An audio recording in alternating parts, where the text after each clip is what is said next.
Signs of the Times, chapter 91, March 27th, 1879.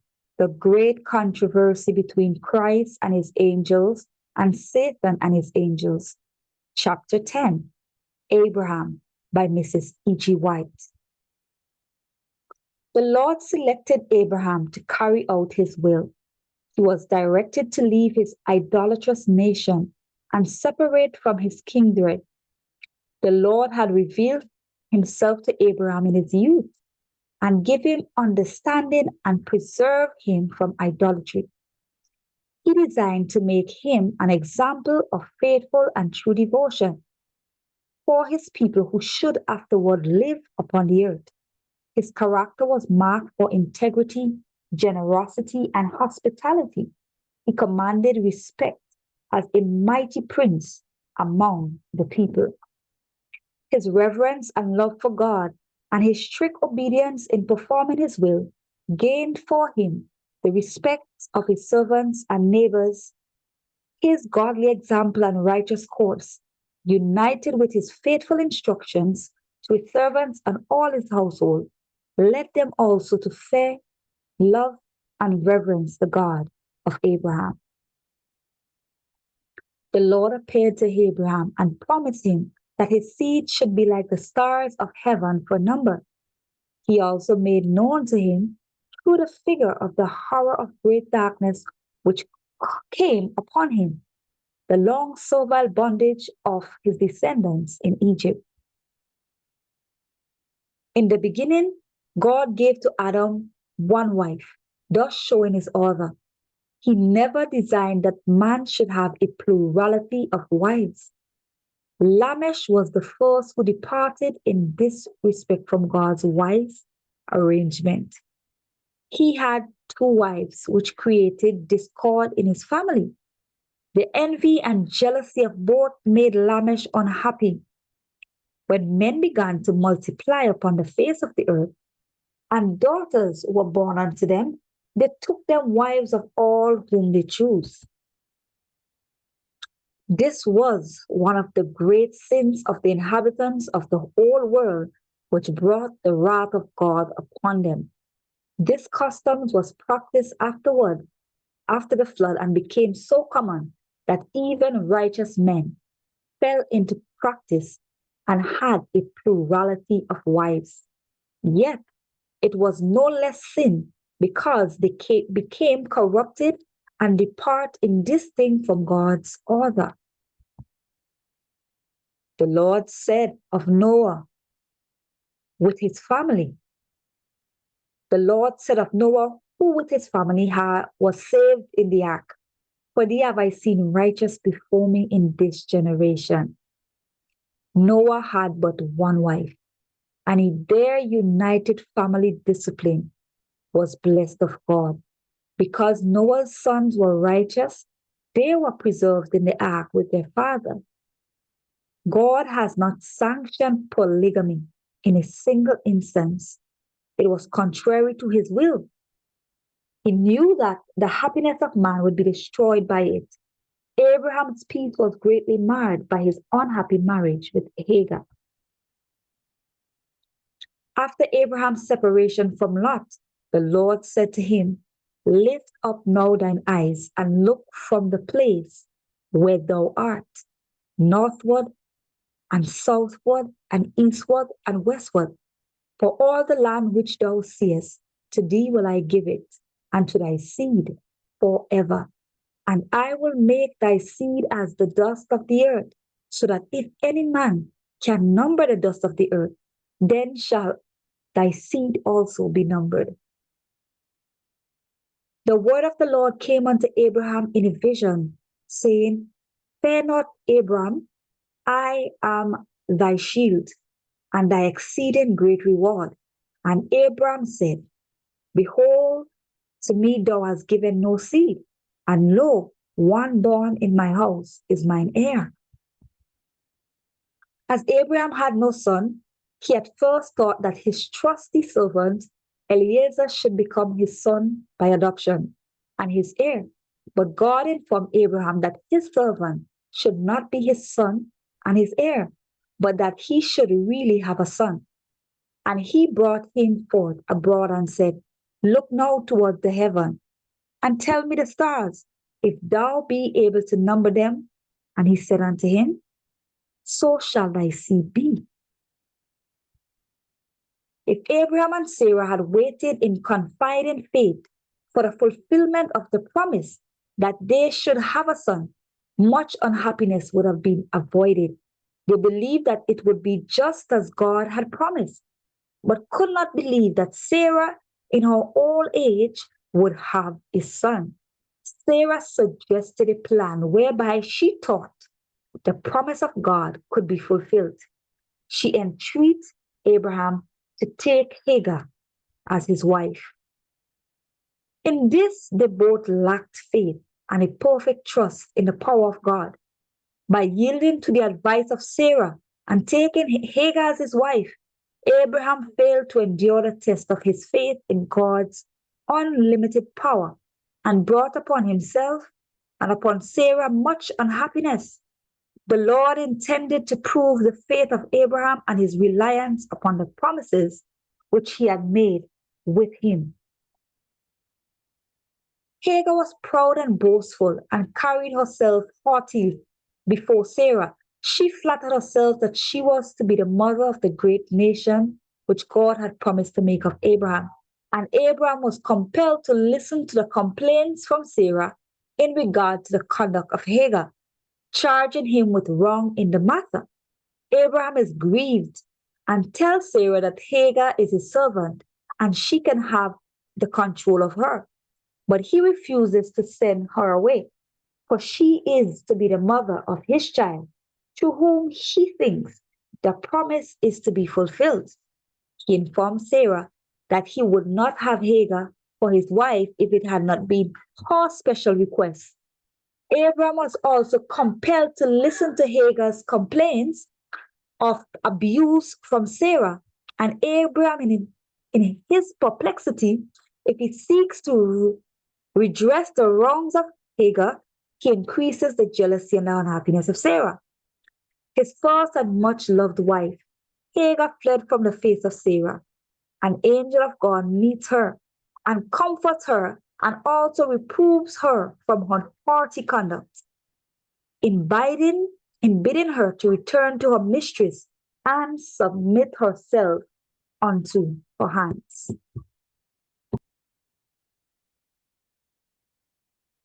After the birth of Ishmael, the Lord again manifested himself to Abraham and said unto him, I will establish my covenant between me and thee, and thy seed after thee in their generation, for an everlasting covenant.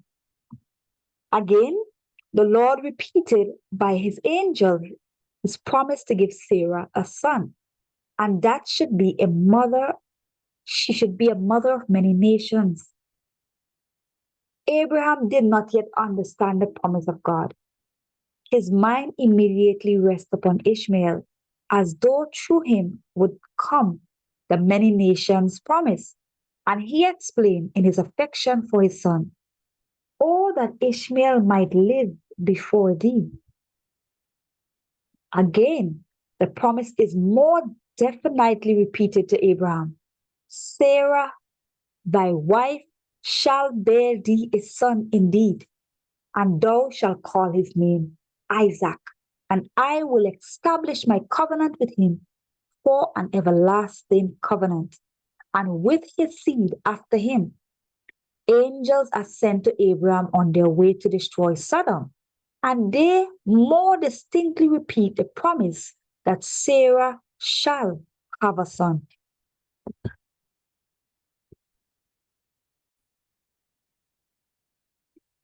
After the birth of Isaac, the great joy manifested by Abraham and Sarah caused Hagar to be very jealous.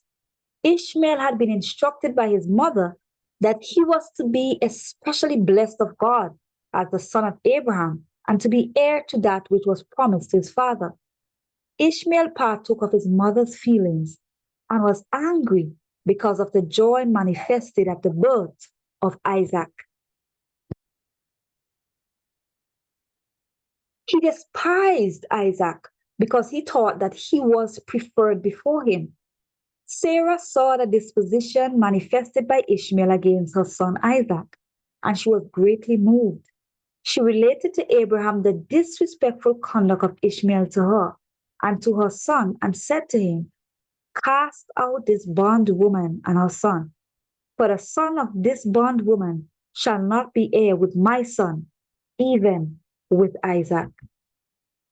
Abraham is greatly distressed. Ishmael is his son, beloved by him. How can he send him away? He prays to God in his perplexity, for he knows not what course to take. The Lord, through his angels, direct Abraham to listen to the voice of Sarah, his wife, and not let his affection for his son or for Hagar prevent his compliance with her wishes. For this was the only course he could pursue to restore harmony and happiness again to his family. Abraham had the consoling promise from the angel that Ishmael, although separated from his father's house, should not die, nor be forsaken of God. He should be preserved because he was the son of Abraham. God also promised to make of Ishmael a great nation. Abraham was of a noble, benevolent disposition, as was manifested in his pleading so honestly for the people of Sodom. His strong spirit suffered much. He was bowed with grief, and his paternal feelings were deeply moved as he sent away Hagar and his son Ishmael to wander as strangers in a strange land. If God had sanctioned polygamy, he would not have thus directed Abraham to send away Hagar and her son. He would teach all a lesson in this, that the rights and happiness of the marriage relations are ever to be respected and guarded, even at a great sacrifice. Sarah was the first and only true wife of Abraham. As a wife and mother, she was entitled to the rights which no other in the family could have. She reverenced her husband, calling him Lord, but she was jealous lest his affection should be divided with Hagar. God did not rebuke Sarah for the course which she pursued. Abraham was reproved by the angels for distrusting God's power, which had led him to take Hagar as his wife and to think that through her the promise would be fulfilled. Again, the Lord saw fit to test the faith of Abraham by a most fearful trial. If he had patiently waited for the promise of God to be fulfilled in his own time and manner, and had not sought to make providence himself, he would not have been subjected to the closest test that was ever required of man. The Lord directed his faithful servant to go into the land of Moriah, and they offered up Isaac, the son of promise, as a burnt offering. Abraham was 120 years old when this terrible, startling command came to him in a vision of the night. He was to travel 3 days' journey and would have ample time for reflection.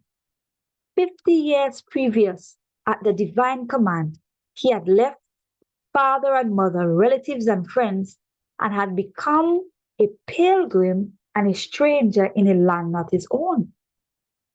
He had obeyed the direction of God to send away his son Ishmael to wander in the wilderness. His soul was bowed down with grief at this separation, and his faith was sorely tried, yet he submitted because God required it.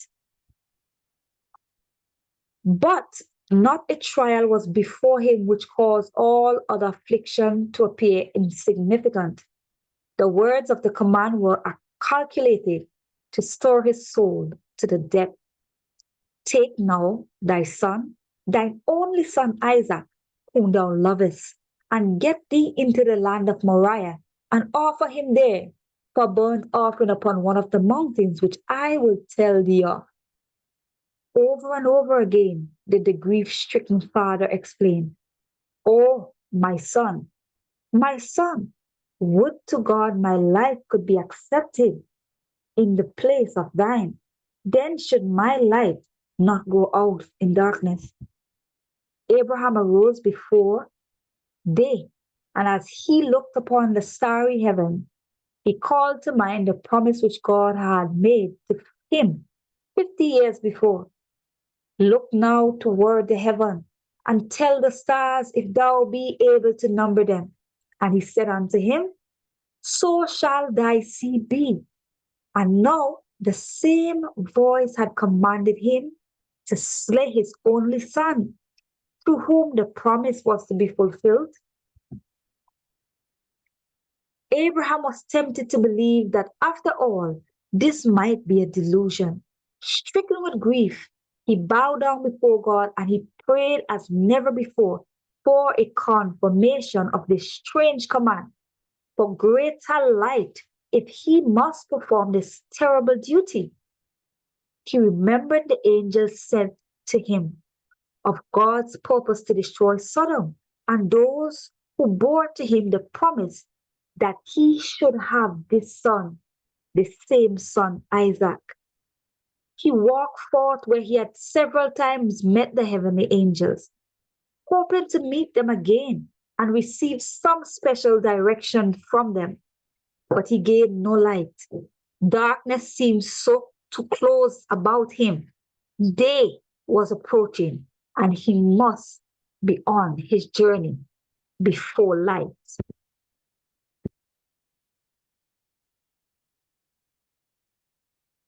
He first passed to the couch upon which Isaac slept in peaceful innocency.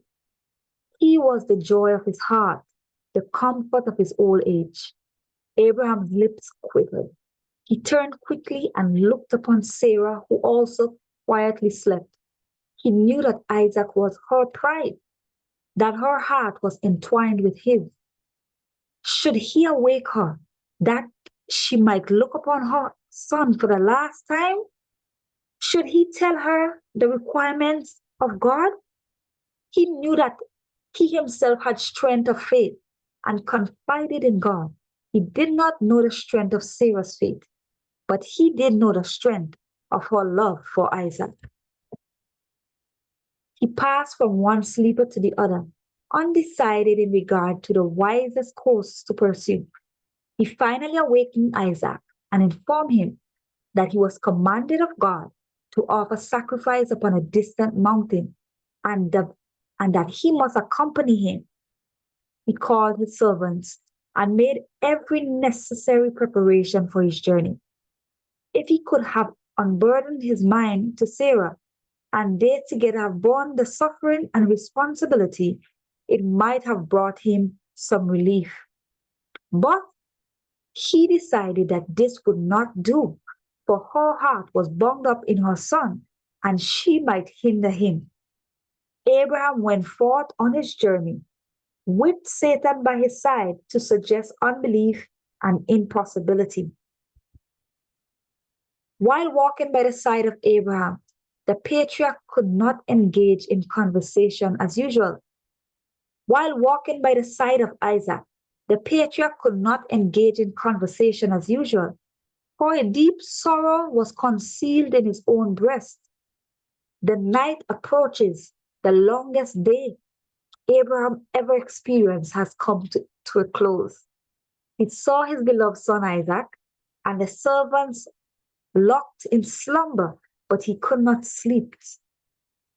He spent the night in prayer, still hoping that some heavenly messenger would appear to tell him that it is enough, that he may return to Sarah with Isaac unharmed. No new light dawned upon the tortured soul of Abraham. A heavy pressure was upon him, but he staggered not at the promise. He reasoned not that his prosperity, which was to be as the stars, must now come through Ishmael. For God had plainly stated that through Isaac should the promise be fulfilled. Then again was the voice ringing in his ear, take now thy son, thine only son Isaac, whom thou lovest. That terrible command, which would leave him childless, can scarcely be realized.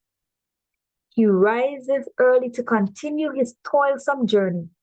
Satan whispered doubts, but Abraham resists his suggestions.